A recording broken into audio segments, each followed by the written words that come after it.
Bote la claqueta. No hay. Tú me dices, ¿ah? Listo. Tú haz la hora. Vamos, ya está grabando. Ya saben. Sí, ya está grabando. Dame el 1, 2, 3 para poder iniciar. Empezamos la entrevista de Wilmer Becerra. ¿Sí? 3, 2, 1.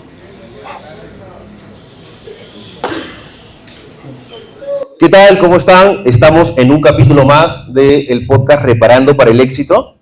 Reparando para el éxito con Enrique Murga, el canal donde se encuentran técnicos, empresarios e instructores en reparación móvil. Suscríbete a nuestra página de YouTube y forma parte de esta gran comunidad.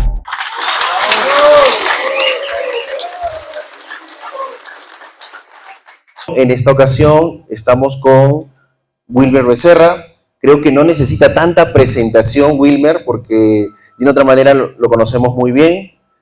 Agradezco un poco acá a la organización porque estamos en un contexto de un congreso. Agradezco la oportunidad, Wilmer, por permitirme obviamente hacerte la entrevista y de esta manera. De verdad que es muy interesante. No sé si antes se ha hecho de esta manera, pero agradezco mucho la oportunidad.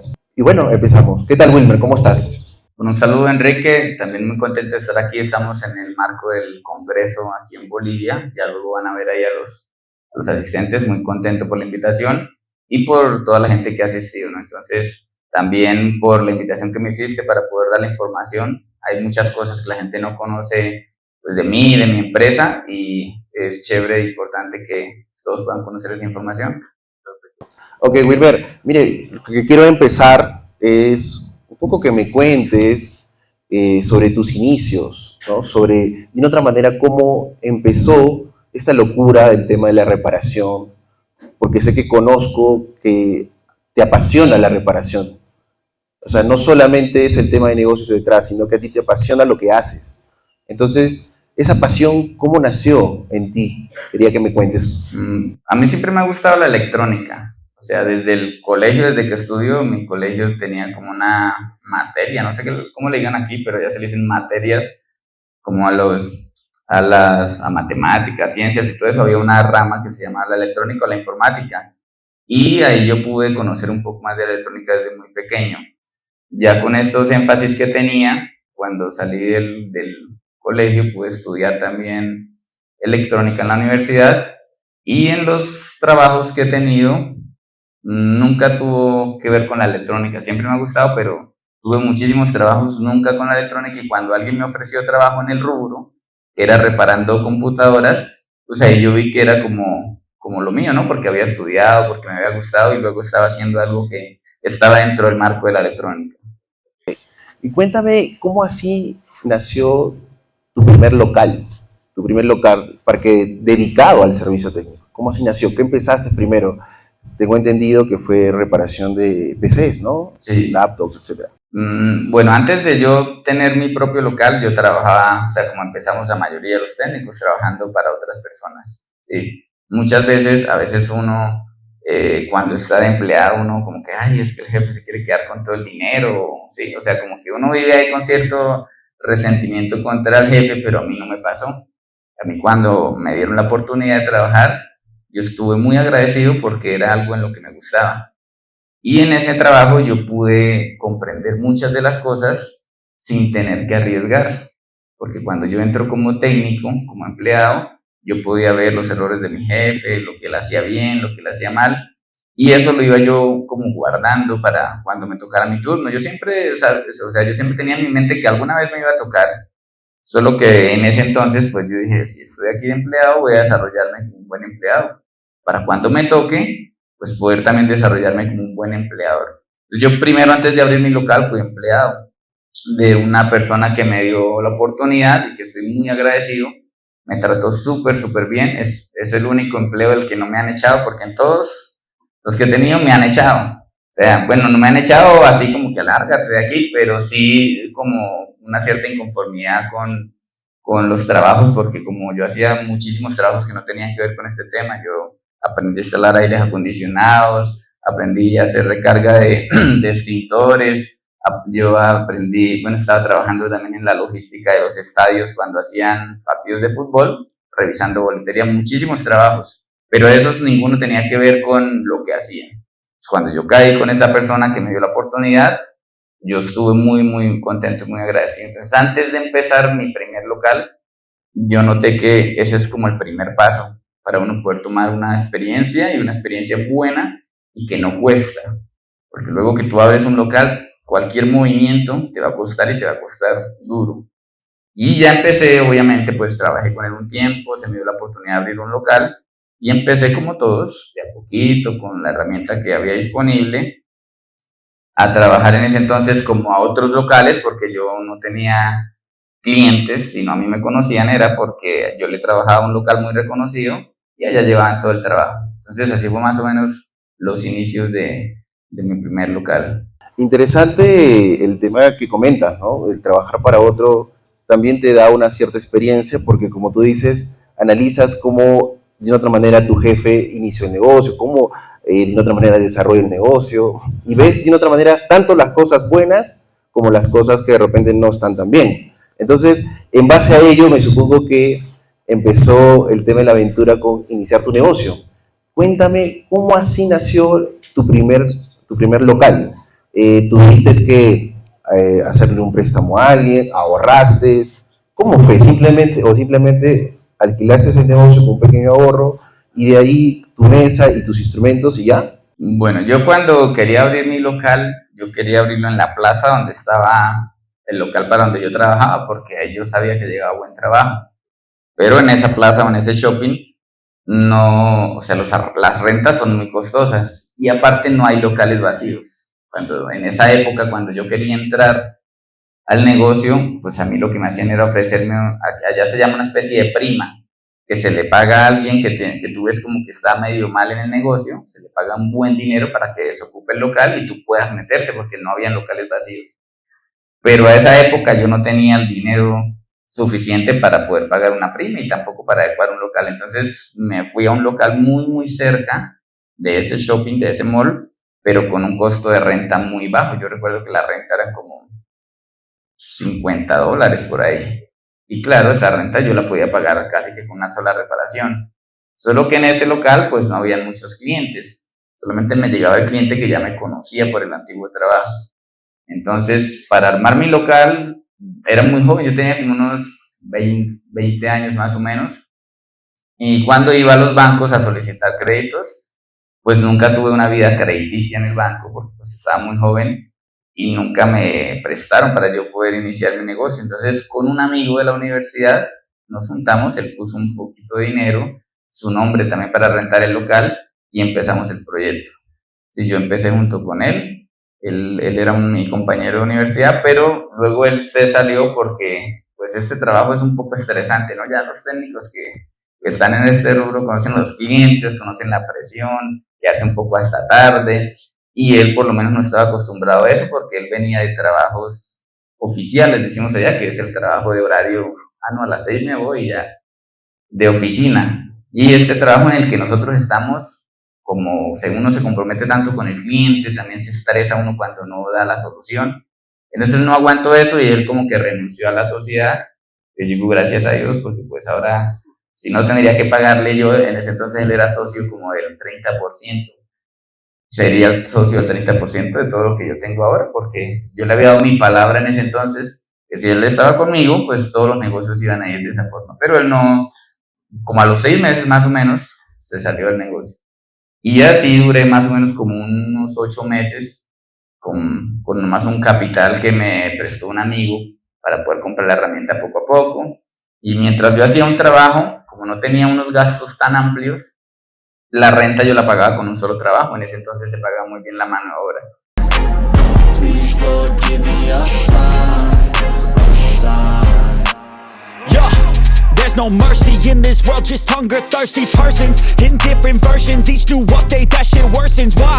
Pull back the curtain and you'll see the different vermin. We all have different burdens that all seem to cause disturbance. Yo, so do me a favor, don't treat me like a neighbor. Don't need the different flavors of your problems just to savor. I've got my own issues, I need a comb to get through. Don't need to groan with you, just go get your own tissue. Yo un solo trabajo que me llegaba, con ese pagaba la renta de todo el mes. No me llegaban muchos, me llegaban por ahí 3 o 4 trabajos a la semana buenos, pero eso me daba a mí un flujo de dinero para yo poder ahorrar. Y una de las cosas que a mí me ayudó bastante, bastante, porque no tenía un respaldo financiero, alguien que me prestara para comprar cosas nuevas, fue ahorrar. Fue la única herramienta que yo pude encontrar para poder avanzar en ese entonces fue el ahorro. Tener el dinero disponible para cuando se presente la oportunidad. Es importante tener un orden con respecto al tema del dinero para poder desarrollar un negocio. ¿Tú qué opinas respecto a ello? Yo creo que es una de las claves porque como en este rubro se maneja tanto dinero, digamos, que es demasiado rápido porque tú reparas y el cliente viene y te paga de inmediato. Y a veces los pagos son buenos porque en menos de una hora tú resuelves algo y el cliente viene y te paga. Entonces, esa capacidad de producir el dinero rápido, porque en este rubro eso pasa, también te da como cierta sensación de que, yo no necesito ahorrar porque mañana me va a entrar dinero, ¿sí? Y a veces la cosa se pone dura y entonces cuando llega la escasez, cuando de pronto se pone duro el negocio, no se ahorra. Y yo creo que, digamos, una de las claves, por lo menos para la gente que va empezando, es el ahorro. Porque el ahorro es el que te va a permitir sustentarte cuando se ponen las cosas difíciles. Eso lo aprendí yo de la Biblia. Sí, eso lo enseña José. Cuando viene la época de escasez y él se hace como de una reserva, porque viene una crisis de 7 años. Y es igual, y todos los negocios, todos los rubros siempre pasan por crisis, todos, los más poderosos, los que más van a tener dinero, algún día van a pasar por crisis, porque no todos los negocios son perfectos para siempre. Y eso por lo menos a mí fue lo que me ayudó, porque luego que se me presentaban oportunidades, si yo no tenía dinero tenía que dejarlas pasar. Y luego que se me presentó una oportunidad para entrar al mall donde yo quería estar, alguien me dijo, mira, van a desocupar un local, pero tienes que pagar un año adelantado, porque no me aceptaban, por decir, no sé cómo será aquí o en Perú, pero hay que ir a una empresa, firmar unos papeles, una persona que tenga unas propiedades que respalde, eso es bien tedioso allá en Colombia. Como una garantía, un Sí, aval. exacto, o sea, eso es muy, muy tedioso. Yo no tenía esas garantías. Y me dijeron, como tú no tienes esas garantías, la única oportunidad que tienes es que pagues el año del contrato adelantado, para que luego no quedes mal. Y yo tenía mis ahorros en ese entonces, no para pagarlo completo, pero sí para una gran parte de la renta de un año completo, de una renta que era mucho más costosa, pero yo sabía que ahí era la oportunidad de crecer, porque donde yo estaba no llegaba mucho trabajo, y ahí sí iba a llegar trabajo. Entonces, tener ese dinero disponible y ahorrado para cuando se presentó la oportunidad, me hizo que yo pudiera tomar esa oportunidad. Excelente clave, ¿no? A veces, como tú bien dices, en este rubro llega mucho trabajo, pero a veces no tomamos muy buenas decisiones con respecto al dinero. Y tener, obviamente, eso ahorrado, como tú bien dices, en el momento adecuado, te puede, de otra manera, dar esa herramienta para poder aprovechar esas oportunidades, ¿no? Como bien lo mencionas. Sí. Una excelente clave. Wilmer, cuéntame cómo nació el proceso con respecto al tema del marketing en ti. Bueno, eso vino como una necesidad. Todo lo que yo he obtenido, todos los resultados que he obtenido siempre ha sido base de una necesidad. ¿Cómo empezó en ti todo ese tema de poder ahondar más en el tema del marketing? Porque sabemos que en otra manera el marketing no solamente es publicidad.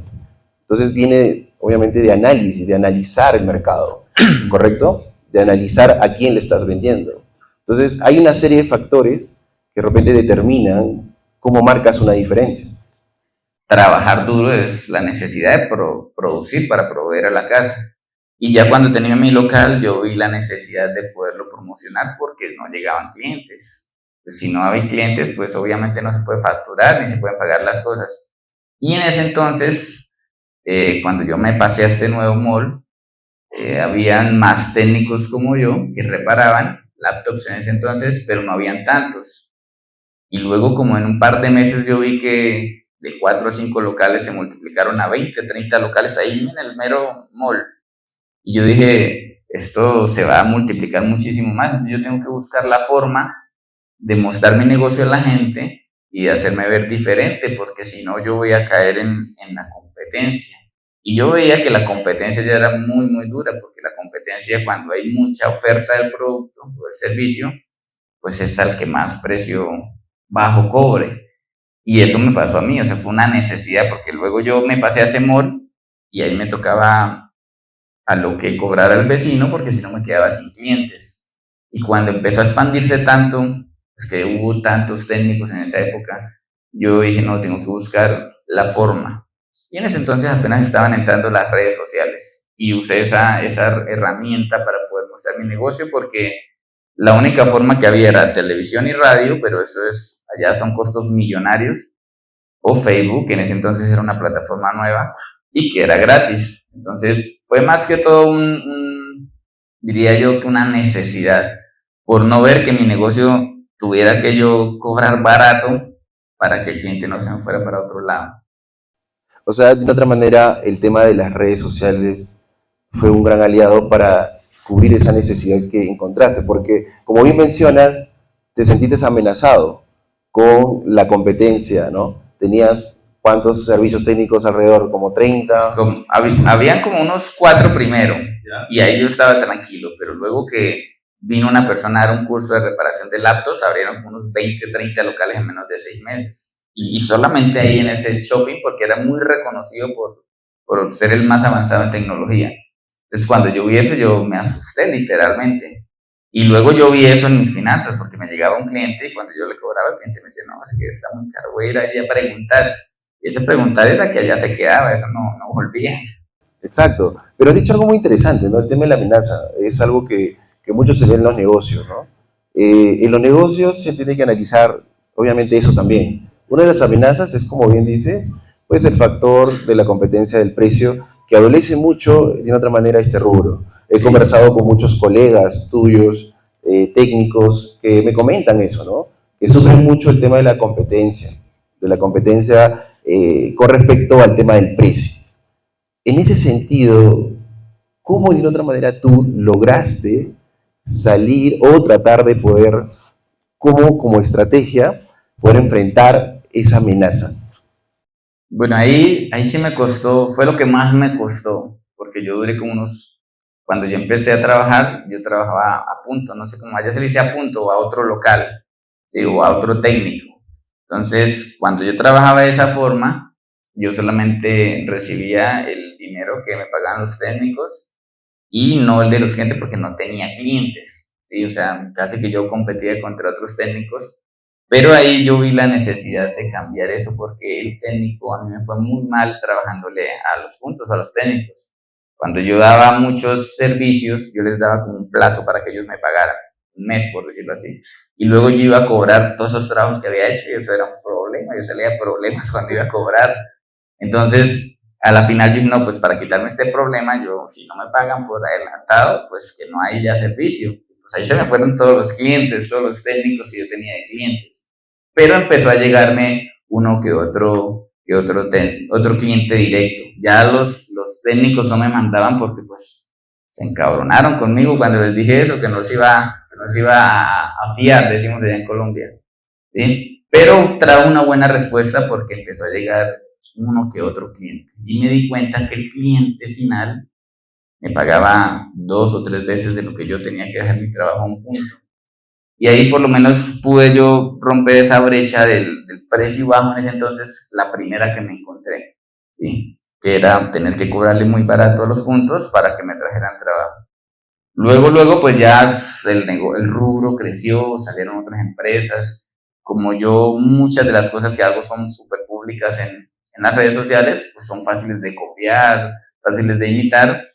Y ahí es donde entonces entraron varias personas a copiar todo lo que yo hacía, pues en cuanto a imagen y todo eso local, y las herramientas y todo eso, pero a cobrar casi que la mitad de lo que yo cobraba. Entonces ahí es donde yo dije, pero, o sea, en vez de cobrar igual lo mismo, o sea, no entendía yo eso porque yo decía, pues, si ya hay una tarifa que yo establecí, ¿para qué tienen que bajarla? Pudieran cobrar lo mismo y ganan igual. Pero entonces ellos en su afán de tener el cliente, pues bajan mucho la tarifa. Y ahí yo empecé a ver otro problema. No, pues hay que buscar la forma de que el cliente me pague la tarifa, porque en ese entonces yo no sabía cómo hacerlo. Yo le decía, el cliente vale 100 y él me decía, al lado vale 50 y yo no tenía, me decía, pero ¿por qué usted cobra tanto? Y yo no tenía la respuesta. Pues yo le decía, no, pero yo le doy garantía, al lado me dan garantía, no, pero es que yo soy bueno, yo tengo las máquinas, no, mire, de al lado las tiene también. Y yo no tenía la respuesta para decirle al cliente por qué yo debía o por qué le cobraba casi el doble que el otro. Y yo a la larga terminaba diciéndole, no, es que él no tiene trabajo y le toca regalar el trabajo, pero yo no. Y sin más el cliente se ponía como disgustado también y a la larga se iba. Entonces ahí fue mi primer obstáculo con los precios bajos. ¿Qué fue lo que me hizo motivar a crear la marca? ¿Sí? A mí lo que me hizo crear la marca Wiltech, que Wiltech es por mi nombre, Will de Wilmer, y Tech de técnico, tecnología, en ese entonces no lo había definido bien, fue eso, es decir, hay que buscar una forma de hacerme diferente para que el cliente no me compare, porque el cliente me compara y yo no tengo con qué demostrarle por qué cobro más que los demás. Es más que todo fue por ese tema. Claro, una de las claves que creo que lo has mencionado y en el marketing, una de las estrategias importantes es la estrategia de la diferenciación. O sea, cómo de una otra manera nos hacemos diferentes frente a la competencia. Y una de las claves, como tú bien dices, es generar una marca. La marca lo que va a hacer es eso. Para que tú vendas, tienes que generar confianza. Cuando tú generas confianza, el cliente puede pagar hasta un poco más de lo que normalmente le cobra tal vez la competencia. Pero para lograr eso no es fácil. Necesitas todo un proceso para poder generarlo. ¿Cómo fue ese proceso para poder desarrollar la marca? La clave, ¿cuál fue la clave?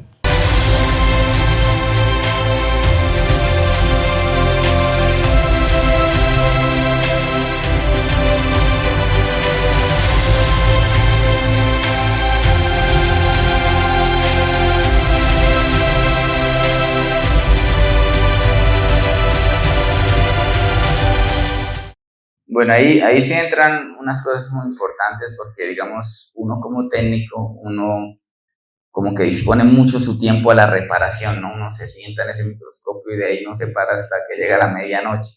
Entonces, ese tiempo que uno como técnico gasta en la parte operativa, ¿sí? Lo hace que a usted le falten en otras áreas, porque por lo menos yo siempre que hablo con los técnicos o con cualquier persona del rubro, yo digo, usted por más que usted no tenga negocio, pero si usted es técnico, usted es una empresa ya, porque usted está dando un servicio. No, es que yo aquí en mi casa le reparo al vecino, bueno, pero el vecino es su cliente, de alguna forma lo conoce y él le va a pagar. Y usted de ahí tiene que sacar dinero para pagar la renta de su casa y la manutención y todo lo que tenga que pagar. Entonces, a la larga, digamos que desde el técnico más pequeño ya tiene una empresa, hasta los que ya tienen buenas empresas, ¿sí? Pero como se dedica demasiado tiempo a la parte operativa, que es la parte operativa de la empresa, se descuida la parte comercial, ¿sí? La parte administrativa, que son súper claves en el negocio para hacerlo crecer.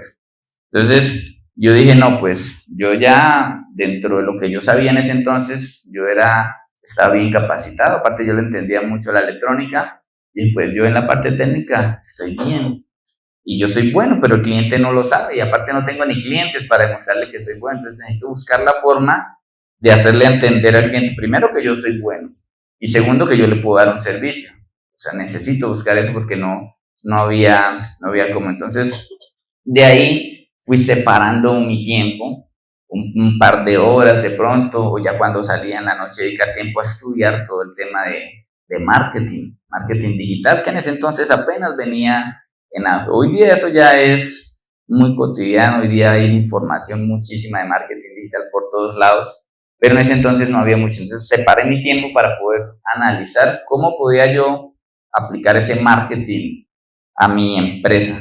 Entonces yo decía, bueno, yo estudio, me gusta reparar, me gusta analizar, pero yo necesito estudiar lo otro porque en eso no soy bueno y no era bueno porque si no ya hubiera tenido clientes. Y luego que saqué ese tiempo para estudiar y analizar cómo iba yo a posicionar mi marca, pues empecé a ver un poco los resultados. Importante, ¿no? Lo que dices. A veces en los negocios nos enfocamos mucho en el tema operativo y eso de otra manera nos quita todo el tiempo. Y nos absorbe todo el tiempo. Exacto, y también te quita el tiempo para no tener el tiempo para poder analizarlo, que es más importante que solamente la operatividad. Porque en el análisis de tu negocio, el saber cómo está, el saber que el cliente está satisfecho o no satisfecho, o que de repente tal vez no se está vendiendo como antes, o etcétera. Hay muchos aspectos que hay que analizar y preguntarte por qué pasa, por qué, qué es lo que estoy haciendo mal o qué me falta para que de una otra manera yo pueda mejorar esto.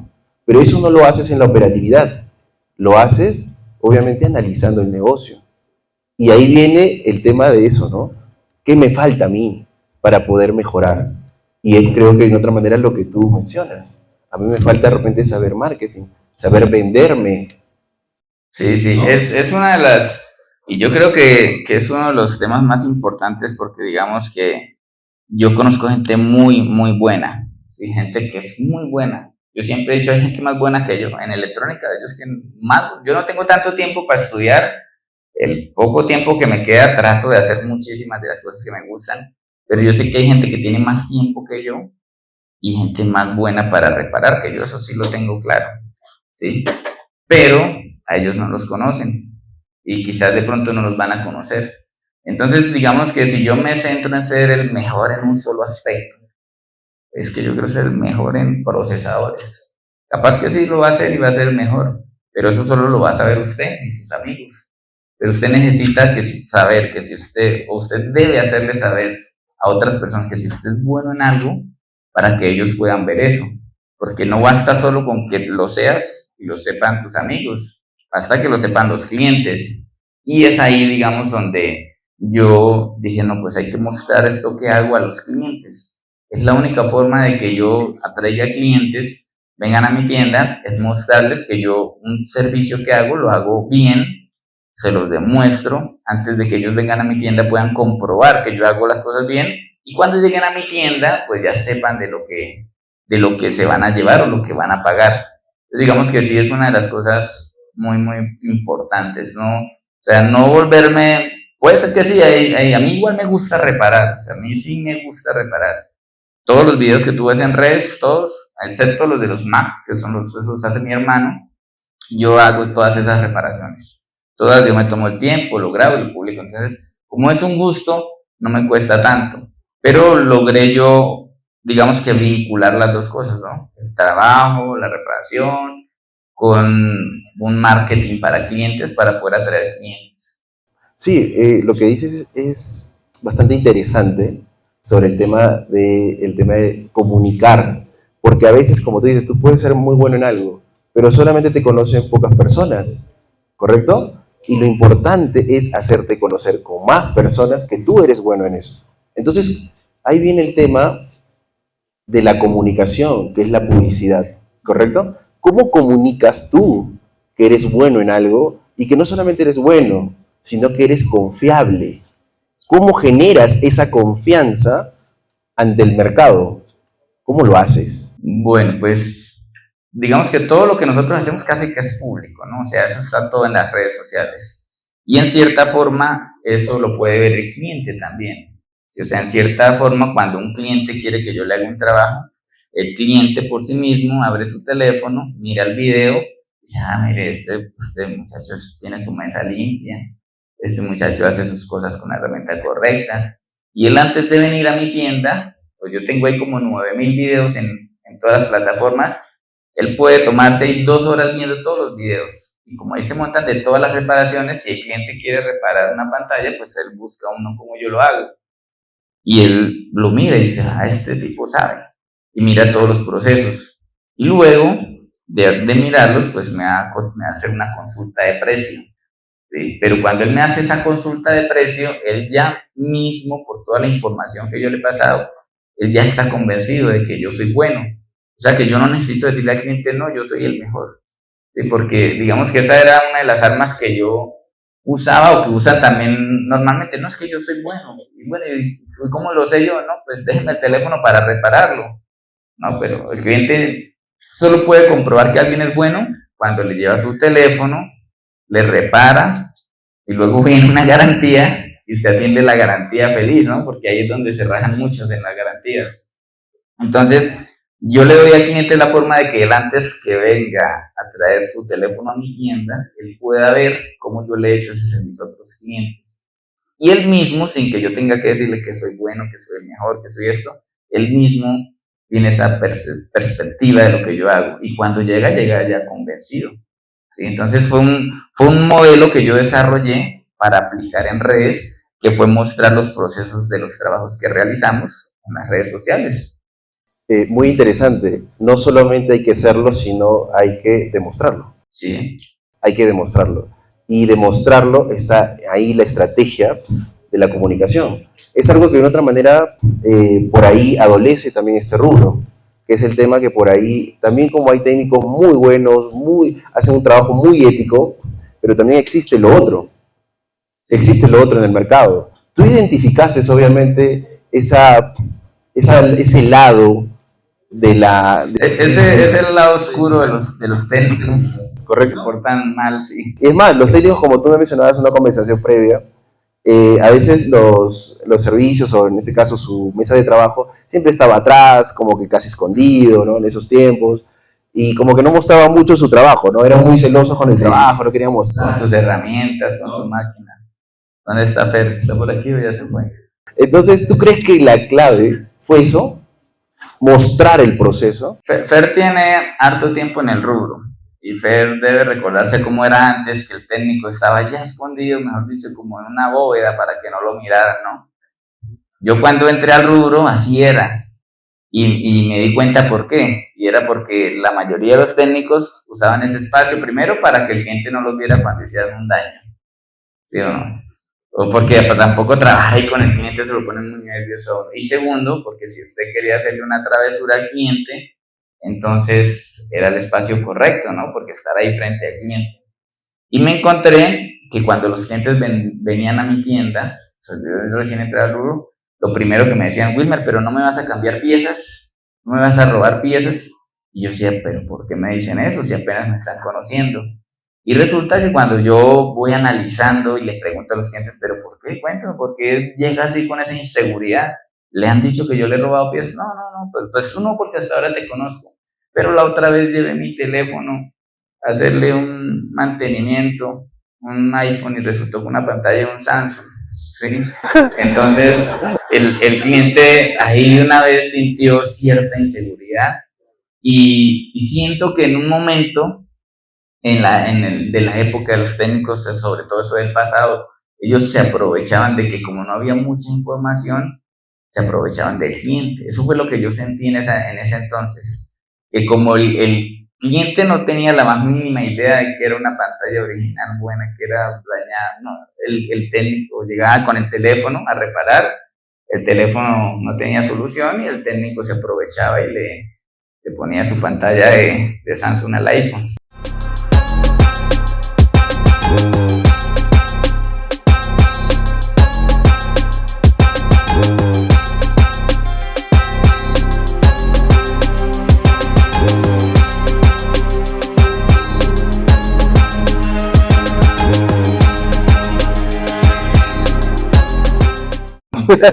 A tanto así no, pero me di cuenta de eso.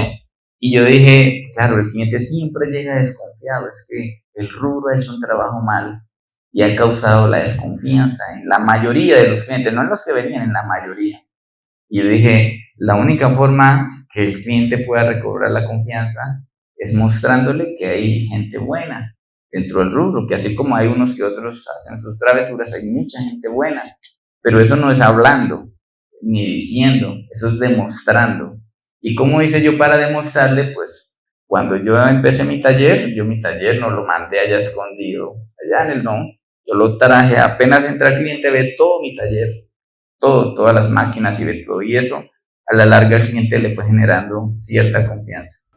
¿Cómo es la clave, no? Esa es la clave de esto, identificar en el mercado, o sea, no solamente analizas tu negocio, cómo está, sino analizas el mercado en general, ¿no? Y en base a eso, la gente te va refiriendo, porque es muy importante eso, ¿no? Viene lo otro, el tema de que cuando tú generas esa buena experiencia al cliente, el cliente te empieza a recomendar. Sí, el famoso boca a boca. Sí, Este rubro es parecido al rubro de los médicos o de los mecánicos o los que ofrecen algunos servicios personales. Cuando yo llevo mi auto a un mecánico y yo veo que el mecánico no me da confianza, yo no vuelvo por allá ni que me file vuelvo. Porque luego yo lo llevo a un señor, cámbieme, despíncheme aquí el carro y me voy. Cuando vuelvo, no, se tocó cambiarle las pastillas del freno, el disco del freno, el amortiguador estaba dañado, entonces aproveché y se lo cambié. Y yo, no, pero yo solo lo traje a despincharlo. Entonces ahí siente uno que se aprovechan, ¿no? Pero cuando yo encuentro un mecánico bueno, y yo le digo, mira, es que tiene un ruidito aquí el carro, te lo voy a dejar. Wilmer, ya está, ¿pasa qué era? Ah, no, se había desajustado. Lo ajusté, estaba desajustado y le ajusté ahí un tornillo en la tijera para que no... Y eso era, no tuve que cambiar ninguna pieza. ¿Cuánto te tomó? No, lo hice rápido. ¿Cuánto te debo? No, pues, dame tanto. Ah, bueno, está bien. Entonces uno dice, encontré un mecánico bueno. Y cuando uno encuentra un mecánico bueno, uno no lo quiere dejar. Y uno se lo recomienda a todos los amigos. Y a ese mecánico bueno, como le dio una buena impresión al inicio, a ese mecánico bueno se le da el voto de confianza para cuando salga algo así extra, pues usted va confiado. Y entonces este rubro tiene eso. Si tú quedas bien con el cliente te va a casar contigo toda la vida, porque él va a necesitar muchos servicios y su familia también. Entonces, si quedas bien, vas a tener un cliente de por vida, pero si quedas mal, ahí ya pues totalmente lo opuesto, ¿no? El cliente ni te va a recomendar y aparte cada vez que se acuerde de ti y esté hablando con alguien, va a hablar mal de ti. ¿Tú crees que también la clave es a quién le vendes? ¿Es importante eso? ¿A quién más o menos te diriges? Sí, eso es una de las cosas que traigo para la exposición que me toca en la noche sobre el tema de clientes, porque ahí es donde vienen, ¿por qué Wilmer cobra tan caro y le pagan? Es lo peor, ¿no? Porque es, supuestamente, por lo menos a mí de la bronca o del hate que me tiran en redes es por el precio. Y yo digo, deberían ser felices porque el precio separa muchísimos clientes. Cuando yo doy un precio en redes, el cliente tiene la oportunidad de cotizar el resto de técnicos y de irse rápido a buscar otro técnico. Y eso hace cuando yo doy precio en redes, eso causa. Sin embargo, es de lo que más a mí en redes como que me tiran, ay, es que es un carero y eso, pero yo digo, y aparte el que más me tira es el técnico, ¿no? Un cliente a mí no me tira, un cliente me dice, ah, chévere, bueno, no está muy... De pronto el otro mes que ahorre lo mando a arreglar, algo así. Pero un cliente, poco dentro de los haters que yo tengo, casi diría yo que nunca sería un cliente, nunca. La mayoría son técnicos y se embroncan por los precios. Pero es porque yo apunto lo que tú dices, no podemos vender, o sea, al cliente que yo quiero vender, yo apunto. Al que no quiero vender, pues no le dedico tiempo. Me supongo que tienes haters como todos en las redes sociales. Pero sí vi un caso de un hater que, bueno, no me acuerdo del nombre exactamente, pero hay un caso específico que sí era bastante fuerte contigo, ¿no? Bastante fuerte con tu trabajo, con la marca, etc. ¿Qué es lo que más, de una otra manera, él insistía con sus críticas y atacándote mucho en ese sentido? Porque hace poco también vi en las redes sociales que él te pidió disculpas. ¿Qué pasó con ello? Ah, sí, es un caso ahí bien chévere, porque aparte, primero es un técnico, que es bueno, según lo que yo veo en las redes sociales. Aparte es de mi país, fíjate eso, ¿no? O sea, empezando por ahí. Fue que sucedió que yo subí unos videos a redes sociales y se volvieron, bueno, casi todos los videos se vuelven muy virales, pero uno en especial se volvió muy viral de una reparación que yo hice en un iPhone 7, me acuerdo. Y ese iPhone 7, pues, yo a todos mis clientes les doy la tarifa inicial, mira, esto te va a valer tanto. Y la mayoría pues aceptan, si no ni siquiera lo envían. Y entonces pues la tarifa era bien alta porque eso tocó cambiarle backcover, hacerle reparación a la placa, pantalla, casi que como armar un teléfono nuevo. Y yo pues ahí publico el precio, todo sin mentir. Y pues este tipo viene y me hace una serie de bromas ahí, de chanzas pesadas en redes, hablar cosas, de que eso es mentira, de que, bueno, una serie de cosas que igual no quiero nombrar porque pues eso ya quedó atrás. Y ese fue, digamos, ese caso en especial, ¿no? Eso fue hace como un año, uno de los casos que más recuerdo. Pero fíjate que pues viene del rubro, ¿no? es una de las cosas que a mí me tuvo, por lo menos cuando yo empecé, alejado del rubro, porque la gente entre el rubro se tira muchísimo. No debiera ser así, porque a la larga todos ganamos de lo mismo, todos hacemos de lo mismo, todos, ¿sí me entiendes? Y yo digo, bueno, igual yo no le tomé mucho en cuenta eso porque yo tengo muchísimas ocupaciones como para dedicarle tiempo a alguien que solo va a hablar cosas negativas. Pero lo que tú dices, sí, hace poco pues hizo su disculpa ahí formal en redes sociales y pues yo le escribí que la aceptaba, él dijo que había cometido un error y eso, pues, nomás ahí quedó, pero sí, no gasto mucho tiempo en las cosas negativas, la verdad que sí. ¿Qué es Wilted para ti como marca? ¿Qué es Wilted? O sea, ¿has analizado un poco el tema? ¿Qué es para Pues ti Wilted? mira, o sea, Wiltec fue una marca que yo creé hace mucho tiempo, fue mi marca personal. Así que hoy día es lo que representa, es lo que yo hago y lo que hace mi grupo de trabajo. Y encierra pues las tiendas que tenemos desde México hasta Argentina, encierra las capacitaciones, los cursos virtuales, todo lo que tiene que ver redes. Pero fue como un proyecto que yo tuve desde hace muchísimo tiempo que pues hoy día tuvo resultados por una serie de estrategias que fueron bien ejecutadas y digamos que es como, o sea, como el proyecto que cada quien tiene, no, yo quiero hacer esto y pues a mí me tocó ese proyecto y me fue muy bien, entonces esa marca encierra todas esas cosas que se hacen. ¿Qué es para Wilmer Becerra el éxito?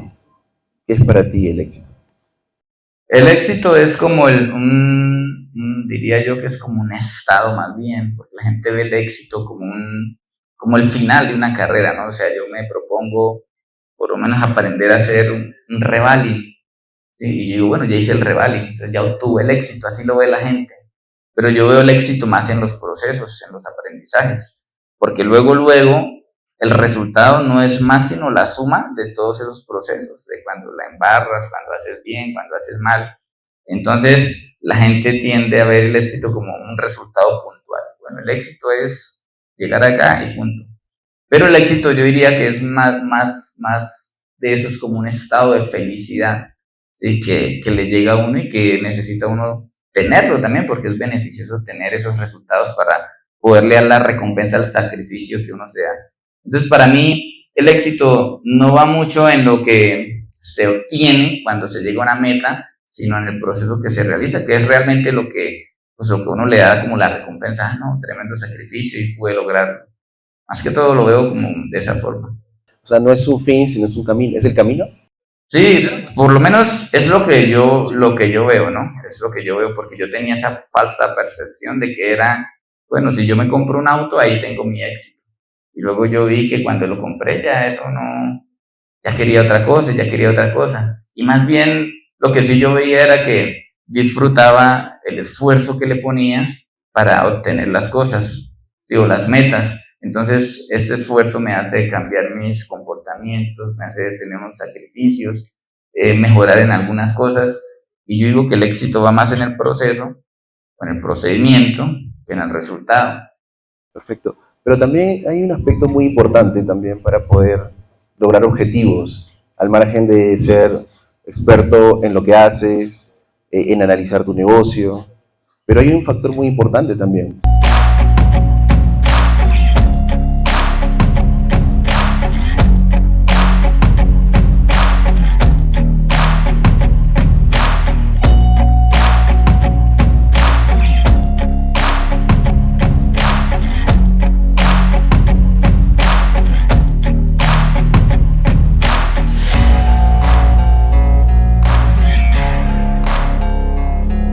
Que es el tema de la persona, cómo crecemos como personas.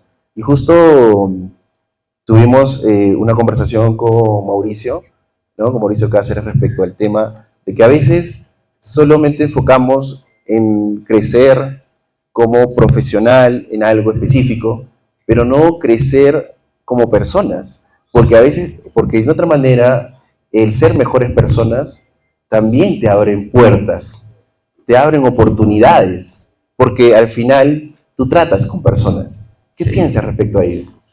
Sí, es una de las cosas más importantes, sobre todo porque digamos que relacionarse entre personas es algo difícil por los temas de los egos, de que quién se siente más, quién se siente menos, ¿sí? Entonces, sí es muy importante por lo menos uno tener esos valores bien afianzados de nobleza, de humildad, de compañerismo, que a la larga, digamos, cuando usted conoce a una persona es lo que lo hace conectar, ¿no? Yo me he encontrado con muchas personas que en el mero saludo yo digo, no, este tipo como que no conecta conmigo, y también personas que apenas yo entablo 2 o 3 palabritas, digo, oiga, qué calidad de persona.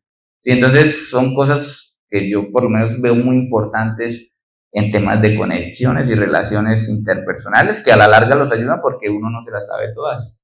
Y aquí yo conocí por lo menos, fíjate que Mauricio vive en mi misma ciudad y yo con él nunca había entablado una conversación así hasta aquí porque tuvimos el tiempo de hablar y porque dentro de lo que hablamos como que hubo una cierta conexión, pero del resto no se podría, o sea, si no se habla, si no se tiene una buena actitud como persona, no sucede eso.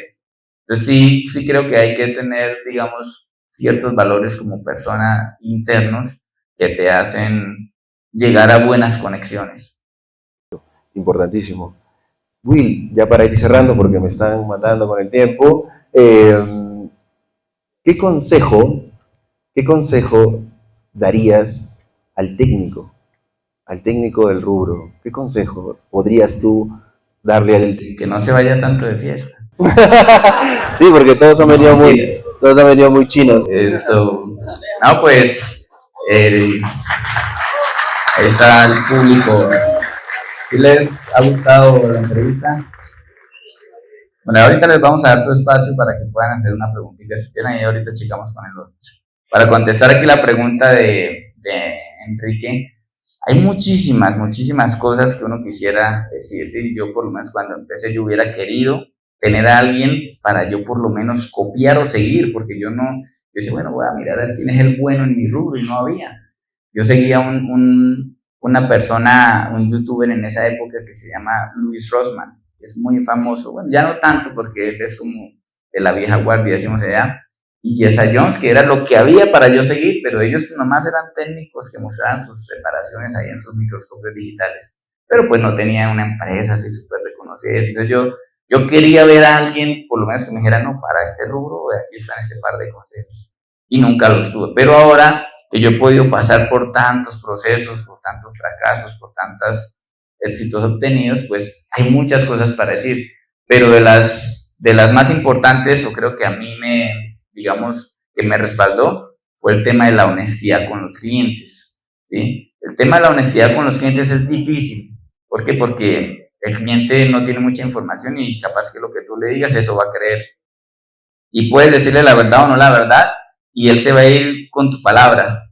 Pero siento que no hay, digamos, una satisfacción más buena que usted hace las cosas bien y sabiendo que usted las hizo bien sin necesidad de decirle al otro, no es que yo lo hice bien. No, yo la hago bien y el cliente se lleva su trabajo. Yo la hago de forma correcta y honesta, sobre todo en este rubro, ¿no? En este rubro que se presta para muchas cosas. Entonces, digamos que mi consejo, o sea, porque hay muchos, pero también lo que yo pude ver, yo dije, no, pues, si yo actúo de forma honesta con el cliente va a sentir eso y va a transmitirle a otros que ahí hay un técnico honesto y responsable y que le puede hacer un trabajo. Excelente consejo, ¿no? La honestidad, y tiene que ver mucho con valores, ¿no? Sí. Con los valores, y a veces creemos que necesitamos grandes conocimientos para poder desarrollar cosas, pero a veces solamente es cuestión de ser mejores personas para poder desarrollar, ¿no? Porque sí, al final el cliente es una persona que quiere eso de ti, la honestidad. Porque al final uno hay que tratar al cliente como le gustaría que uno lo tratara. Exacto, esa es la clave. Uno tiene que tratar al cliente como le gustaría que lo trataran. Entonces, fíjese que usted va a comprar algo, usted lo paga como quisiera usted que lo atendieran, de buena forma, que le dieran toda la información correcta y que luego que si pasa algo, pues le den una garantía con la misma cara de felicidad como lo atendieron al inicio. Que es lo que ahorita es difícil de que suceda, pero ahí está. Te agradezco, Wilmer, de verdad. Espero que te hayas sentido cómodo con la entrevista. Espero que a los chicos les haya gustado. Contamos con poco tiempo y bueno, me hubiera gustado seguir, obviamente, conversando más cosas contigo, pero bueno, habrá otras oportunidades y te agradezco de nuevo, Wilmer, por poder conversar y poder un poco transmitir tu experiencia, tu testimonio. Espero que sea valioso para los demás. Gracias. Bueno, igual. ¿Sí? Sí, otro. Ahí. ¿Quién tiene el micrófono? ¿Quién? Ahí tenemos a Mauricio. A ver, Mauricio, usted. Yo le dije a usted que se quedara, pero usted como. No, es que me tengo que ir. A ver, ¿qué le voy a poner el micrófono? Hola, mi nombre es Mauricio. Wilmer, tengo una pregunta. Pregunte que eso es barato. No, Wilmer, ¿qué haces en el tiempo libre? ¿Qué le gusta hacer? Bueno, sé que tiene poco tiempo libre, pero ese tiempo intencionalmente dedica para hacer otra cosa que no sea el manejo de la empresa, todo lo que tiene que ver con el negocio. ¿Qué hace en su tiempo libre? ¿Qué disfruta? ¿Qué pierde ese tiempo? Buena pregunta. Después le ponemos aquí la cámara para que le siga. Gracias. Bueno, el tiempo libre lo dedico para los congresos. No, mentiras. No tengo mucho tiempo libre, la verdad. Sí, pero el poco tiempo que organizo, yo lo organizo para compartir en familia, porque tengo mi esposa y mis 2 hijas. Y también para hacer deporte, me gusta hacer deporte. Creo que el deporte es muy importante y lo tenemos avanzado. Sobre todo nosotros que llegamos y nos sentamos ahí desde las 9, 10 de la mañana hasta las 11 de la noche en el escritorio y de ahí no nos paramos. ¿Sí? Entonces es algo muy importante que desde ya ustedes tienen que ir cultivando, porque luego eso a futuro va a pasar factura a su cuerpo y es importante. Yo dedico a la familia, al deporte y aprender cosas nuevas, es a lo que se dedica más o menos el tiempo, y el resto pues a las cosas de la empresa. Ya para terminar, solamente quiero terminar diciendo lo siguiente, ¿no? No seas el mejor, no busques ser el mejor, busca ser diferente. Ahí está la clave, busca ser diferente. Eso es todo, gracias. Aquí desde Oruro, en Suter, en Bolivia.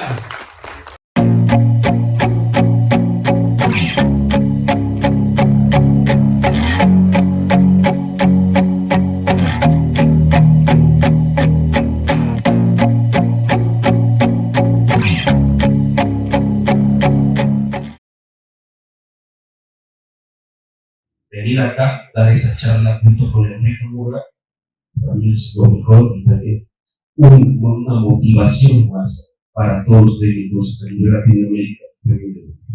Así que, muchachos, colegas, a seguir adelante.